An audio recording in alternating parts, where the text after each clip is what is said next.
بسم الله الرحمن الرحيم. الحمد لله رب العالمين، والصلاة والسلام على أشرف الأنبياء وخاتم المرسلين محمد وعلى آله وصحبه وسلم. ربنا هب لنا من لدنك رحمة وهيئ لنا من أمرنا رشدا. ربنا أرنا الحق حقا وارزقنا اتباعه، وأرنا الباطل باطلا وارزقنا اجتنابه. ربنا اغفر لنا ذنوبنا وإسرافنا في أمرنا وثبت أقدامنا وانصرنا على القوم الكافرين. آمين.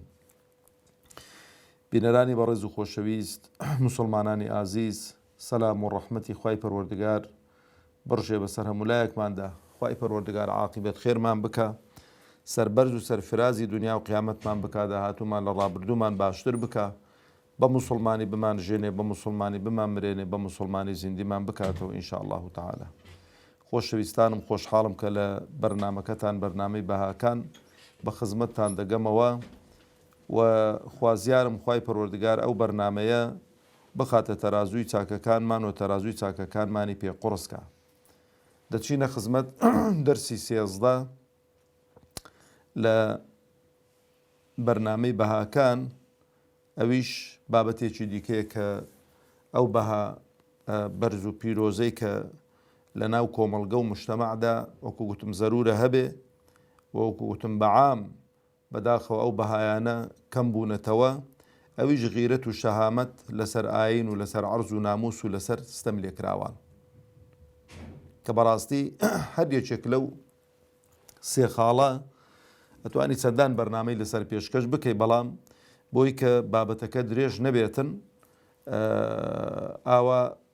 تێک هەڵکێشێکی کراوە. طبعاً غیرەت و شەهامەت مانایەوە کە ئینسان بەڕاستی کە زوڵم و ستەمی بینی، ناحەقی بینی، بێدەنگ نەبێتن.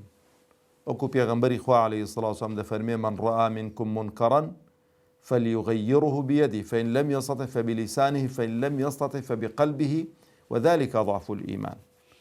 یعنی بەڕاستی موقیف بوون بەرامبەر بە زوڵم و ستەم بەشێکە لە ئیمان، و دیفاعکردن لە ستەم لێکراوان بەشێکە لە ئیمان، و بە جواب هاتن لەسەر ئاین ئەسڵی ئیمانە، ئەسڵی ئیمانە. بەڵام بەداخەوە دەڵێم ئێمە لە زروف و زەمانێکدا دەژین ڕۆژانە ئەگەر لەسەر شاشەی تەلەڤیزیۆنەکان و لە جادە و کۆڵانەکان بێڕێزی بەرامبەر بەخوا بکرێ، بە پێغەمبەری خوا بکرێ عەلەیهی سڵات وسەلام، بە مقەدەساتی ئیسلام بکرێ، خەڵک قسەش بکەی دەڵێ کاکە چیش پێدا، خەڵک ئازادە. بەڵام لە بۆ دینداری و لە بۆ مسلمانەتی و لە بۆ ئەوانە مەسەلەن کە بێڕێزی پێ بکرێ خەڵک ئازادە، بەڵام ئەگە قسەیەک بەسەرکردەیەکی بگوترێتن ئەوە سنوورەکانی بەزاندوون و تۆمەتی بۆ دروست دەکرێ و بهتانی بۆ دروست دەکرێ و فایلی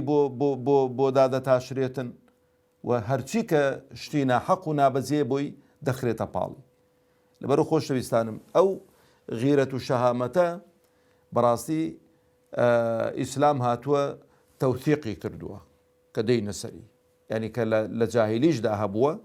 خەڵکێکی بە شەهامەت هەبووە، زوڵم و ستەمی قبول نەکردووە، نەیهێشتۆ زوڵم و ستەم لە خەڵک بکرێ. بەڵام کە ئیسلام هاتووە ئەو شتانەی کە جوانن جوانتری کردوون، هاتوون ئەو شتانەی کە جوانن جوانتری کردوون، گرنگی زیاتری پێداون و تەشجیعی زیاتری کۆمەڵگەی کردو بۆی کە پاداشتی لەسەر وەربگریتەوە. طبعا نێکشت زۆر گرنگە بیزانین ئەو بەهایانەی کە بە باسمان کردوون و هەندێک بەهای دیکەشماون کە باسییان دەکەی، ئەوە کە ئینسان دەخۆیان دابینی تەدی لای خوای پەروەردگار ئەو ئینسانە جوان دەبێ، بە قەدر دەبێ و پاداشتیش وەردەگرێتەوە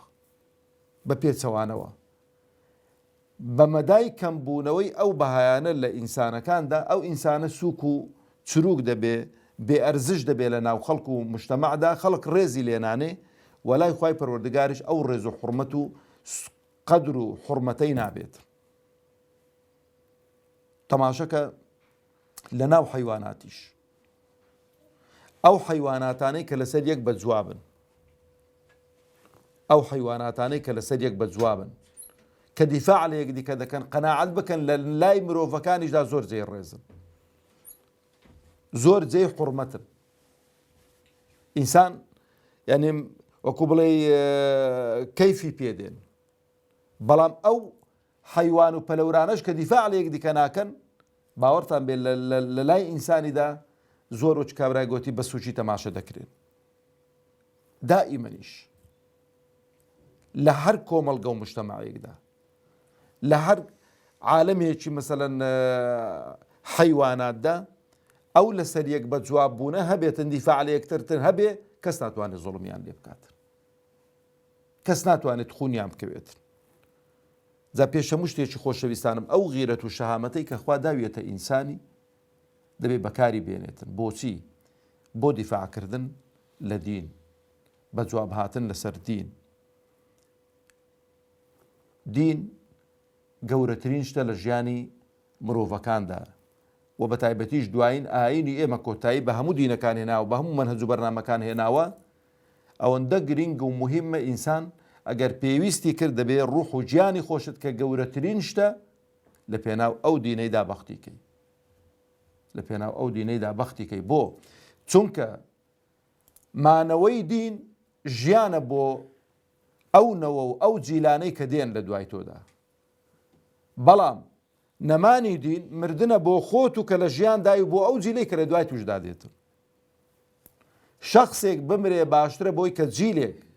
بژێت و جیلێک دە عیزەت و دە شەهامەت دابێت. لەبەرەوەش ضروریاتی خەمس عولەما کە باسی دەکەن کە دەبێ بپارێزرێن دیفاعیان لێ بکرێ، یەکەمیان دینە. یەکەمیان دینە، دەبێت دین پارێزراو بێ، مەجالی گاڵتە و گاڵتەجاری تێدا نەبێ، مەجالیەوە نەبێ کابرا قسەی پێ بڵێتن. ئێستا بەداخەوە دەڵێم خەڵکێکی بەکرێ گیراوی عەمیلی هەڵگەڕاوە لە دین، بێدین دێ مەسەڵەن بەس شوبهات بۆ خەڵکی دروست دەکات لەسەر کەناڵەکانی ڕاگەیاندن. بەڵام با چاک چاک بزانێت ڕۆژێک دادێ ئاوە بە سووک و چروکی و بە ڕسوایی دەگەڕێتەوە بەردەستی خوا. جا هەنجین وەڵامەکانی لێوێن دەرێ وەردەگریتەوە، وەڵامەکانی لێوێن دەرێ بزانە داخوێت چ خێر و قازانجێکت دەست دەکەوێتن لەو شتاناتوو، چ خێر و قازانجێکت دەست دەکەوێت. لەبەرەوە هەر کەسێک لەسەر دینی خۆی بە جوابنێ، یەقینتان بێ لەسەر عەرز و ناموس و لەسەر خەڵکی ستەم لێکراویش بە جواب نایێت. غیرەتێک ئەگەر بۆ خوا نەبێ بۆ عەرز و ناموسیش نابێت، بۆ دیفاعکردن لە ستەم لێکراوانیش نابێت. بەڵام دائیمەن تەماشە دەکەی ئەوانەی کە شەهامەت و غیرەتیان هەب بۆ دیفاع لە دینی خوا دەکەن، زوڵم و ستەمی دیشان پێ قبول ناکرێت، لەسەر شتی دیکەش بە جواب دێن. با بچینە خزمەت هەندێک لە ئایەتەکانی خوا و لەگەڵ فرمودەیەکی پێغەمبەری خوا عەلەیهی سەڵات وەسەلام کە چۆن خوای گەورە تەبارەک و تەعالا تەشجیعمان دەکا بۆی کە دیفاع لە خەڵکی مەزلوم و ستەم لێکراو بکەین. خوای گەورە لە سوورەتی ئەننیسا ئایەتی 75 دەفەرمێ: وما لكم لا تقاتلون في سبيل الله والمستضعفين من الرجال والنساء والولدان الذين يقولون ربنا أخرجنا من هذه القرية الظالم أهلها واجعل لنا من لدنك وليا واجعل لنا من لدنك نصيرا. براني بريسا خواهي قورة تبارك وتعالى لدى صلاة داهية كهر شوينك ظلمي تدعبو فورا كوتاي بجاني ظالمان بينيت مظلومان سرخات. بەڵام ئەو کاتەی تخوا پێم بڵێن پێناسەی من و تۆ ئەوەی کە گوێی لەو شتەیە پێناسەکەی چی دەبێت؟ کە هەموو شتێک خوای گەورە بە خۆی تەرتیبی کرد و بە خۆی تەداخولی کرد و مەلایکەتی نارن و یعنی کەواتە ئەو ئیمتیحانەی کە ئەمن و تو تێداین ئەسڵەن هەر پێویستی نەدەکرد. یعنی ئەوانەی کە داوا دەکەن کە خوای پەروەردگار تەبارەک و تەعالا سەریان خات و ڕزگاریان کا، خۆ خوای گەورە دەتوانێت ڕزگاریان کاتن. بەڵام خوای گەورە تەبارەک و تەعالا تەماشا دەکەین کۆمەڵگەی موسڵمان تەشجیع دەکا، هانیان دەدا بۆی کە دیفاع لە مەزلوم و لە ستەم لێکراوان بکەن، دیفاعیان لێ بکەن، بەگشت زاڵمان دابچنەوە. جا بەگشت زاڵم داچوونەوە قۆناغ و مەرحەلەی هەیە، موسڵمانان چیان لە دەستدایە دەبێ ئەوە بکەن. ئەنی هاڕونە ڕەشید ڕەزا و ڕەحمەتی خوای لەسەر بێ کاتێککە لە بۆ نەقفور نامەیەک دەنێری دەڵێ سەجی ڕۆم جەیشێکت بۆ دەنێرم لێرانە سەرەکەی لە لای تۆ بێت و ئاخیرەکەی هەر لە لای من بێت ئەگەر مسلمانانە قووەتیان هەبێ دەبێت ئەوە بەکاربێنن ئای بەش نییە کاکە ئێستا وایە لە هاتووە کە مسلمان باشی قووەتی کرد هەموو خەڵک سەریدا وەکو بڵێ قەباحەتێکی کردووە باشە بۆ ئەمریکا قەباحەت نەبێتن لەو پەڕی دنیا تەڕانتێ دەکا لە عالەمی ئیسلامی زوڵم و ستەم دەکا بەو قووەتەی کە هەیەی بۆ مسلمانان قەباحەت بەهێز و قووەتێکیان هەبێ زوڵم و ستەمی پێ نەکەن دادگەری و عەدالەت و دیفاع پێ لە مەزلومان بکەن بۆ هەم قەباحەت بێت بۆ هەموو ئەو سیستەم و ڕژێمە ئەلمانیە بێدینانە قەباحەت نەبێتن ئەنواع و ئەشکار هێزی چەکداریان هەبێتن بۆ مسلمانان قەباحەت بێکە نوکە حەربەیەکی وێ بێتن دیفاع پێی لە خۆی بکات دەبێ مسلمانان بە خۆمان دابچینەوە ئەوجا ئەو دیفاعکردنە لە خەڵکی مستەضعف خەڵک چییە مستەضعف ژنە پیرەمێردە پیرە پیاوە خەڵکی سەقەتە ئەوانن کە تااقەتی وەڵامدانەوەی تەکالیفی شەرعیان نییە ئەو جا لەوانش مەسەلەن لە منداڵی مەسەلەن کە بێ پێنەگەیی و منداڵی پێنەگەیی و منداڵ کە هێشتا منداڵە و ساوایە لەبەرەوە ئەوە بەشێکی جیهاد و قیتال لە پێناو خوادا دیفاعکردنە لەوانە خوای گەورە بە ئەمرمان پێ دەکاتن ئەو جا تەماشەکەن خۆشەویستانی خۆم پێغەمبەرانی خوا عەلەیهی سەڵات وسەلام سەر مەشق و سەر قافڵەی ئەوانە بوون کە بەڕاستی ئەو خەسڵەتە جوانەیان تێدا بووە غیرەت و شەهامەتیان قبولیان نەکردە زوڵم بکرێتن تەماشەکەن لە سەردەمی موسا عەلەیهی سەڵات وسەلام طبعا فیرعون جوندەکانی فیرعونی هەموو زوڵم و ستەمێکیان دەکرد لە خەڵکی بەنی ئیسرائیلی دەیان چەوسانەوە تەحەدای ناموسیان لێ دەکردن لە ئافرەتەکان کوڕەکانیان سەر دەبڕین بەڵام موسا عەلەیهی سەڵات وسەلام کە هێشتا نەبووتە پێغەمبەریش بەڵام ئەو غیرەت و شەهامەتەی دەبەردایە ودخل المدينة على حين غفلة من أهلها وەکو بڵێ دیارە کاتی ئیسراحەت و کاتی ئەوەی بووە هاتۆتە ناو شاری طبعا لە قەسری فیرعون پەروەردە بۆ لەوێن دەرێدا هێشتانەکە کەوت لە سوورەتی قەسەس ئایەتی 15 دەفەرمێ فوجد فيها رجلين يقتتلان هذا من شيعتي وهذا من عدوي یەکیان بەنی ئیسرائیلی و یەکیان قبطی بوون جوندەکانی فیرعونی بوون فاستغاثه الذي من شيعته على الذي من عدوه فوكزه موسى فقضى عليه قال هذا من عمل الشيطان إنه عدو مضل مبين ما بس مليتيا بجواب هاتنا شقازليشي ديار زور بقود موسى عليه الصلاة والسلام شقازليشي لكابراي قبطي دا جماعتي فرعوني فقضى عليه تختي ميداني كرديا ترك وكو كردواري خومان دالي بەڵام کەمرد پەشیمان بۆت وەڵی عادەتەن خۆی ئەوە قەتڵی خەتای پێدەگوترێت قەتڵی خەتا چونکە عادەتەن بە شەقازلەیەک خەڵک نامرێت بەڵام بەهەرحاڵ مەبەستمان سێ لێرانە ئەو نمونە قبولی نەکردووە زوڵم لە کابرایەکی بەنی ئیسرائیلی بکرێتن ئەو هەموو زوڵمە تاکەی غیرەت و شەهامەتی ڕێی پێ نەداوە کە دیفاع نەکاتن ئەو جا تەماشەکەن خۆشەویستانی خۆم کە لەوێن دەرێش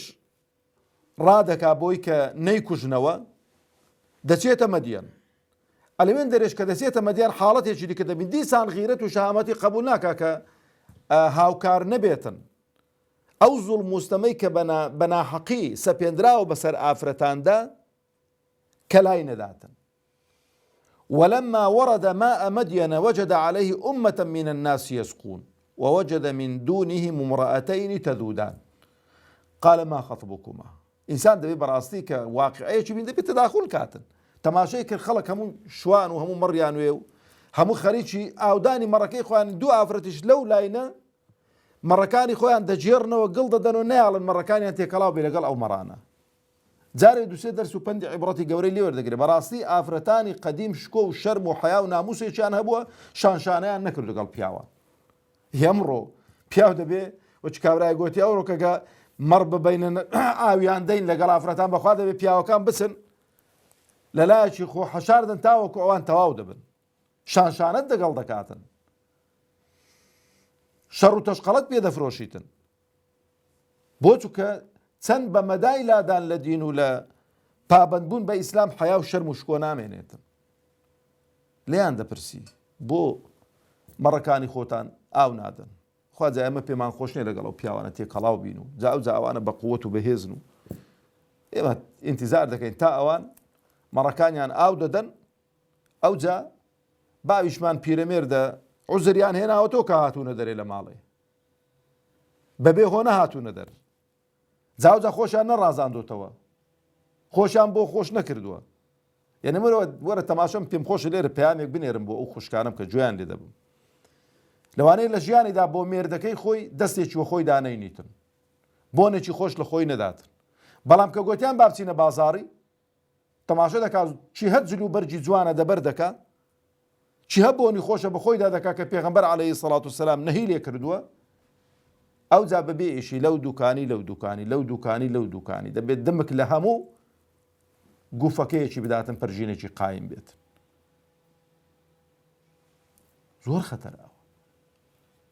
ئەوجا ئەلەوێن دەرێش موسى عليه الصلاة والسلام فسقى لهما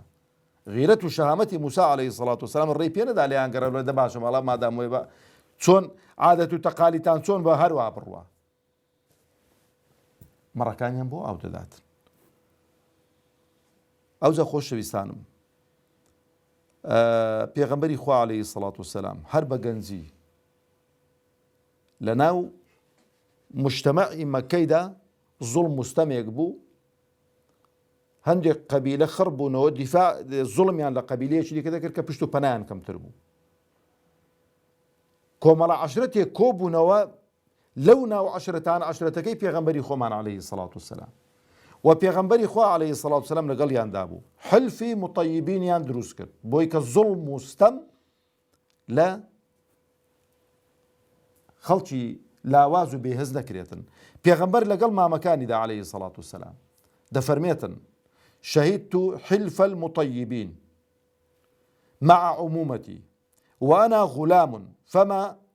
أحب أن لي حمر النعم وإني أنكث ولا سرد كنجي نو سيدك هذا سردين بيغمبراتي عليه الصلاة والسلام تفرمين لحلفك لها وبيمانتيك بجدارم كردوه لقل ما مكانم دا بويك دفاع لخلشي مظلوم بكين وبرامبر بظالم راب وسينو بلين بس سيدي كظلم مكا دفرمين لا من استا خوش شويسترين شتا اگر وەکو وشتر ئەو کاتێ وشتر زۆر بەناو بووە وەکو سیارەکانی ئەوە بووە یعنی گەورەترین یان جوانترین ڕازاوەترین وشترم بدەنێ نایگۆڕمەوە ئەو حلفە بەوەی و نایشتێنم ئەوجا خۆشەویستانی خۆم تەماشەکەن فەتحی مەکەی بۆ کرا فەتحی مەکەی خۆی حلفەکە ئیتیفاقەکە 10 ساڵ 2 ساڵی نەبردن فەتحی مەکەی کرا بۆ چووکە خوزاعە قەبیلەیەک بوون عهد و پەیمانیان لەگەڵ پێغەمبەر بوو عەلەیهی سەڵات وسەلام کە نەدەبووە بەو ئیتیفاقی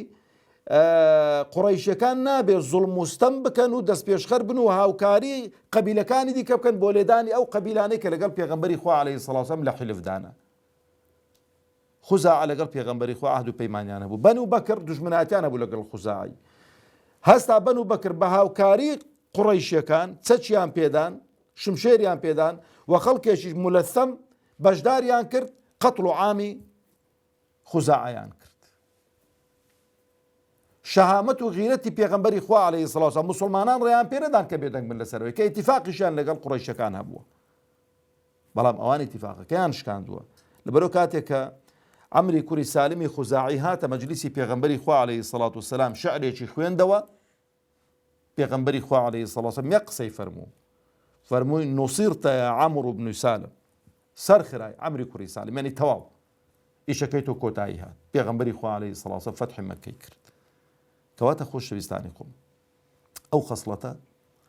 بەڵام جاری وایە تەماشا دەکەی کە لە ئەمر بە چاکە و نەهی لە خەرابە لە دیفاعکردن و لە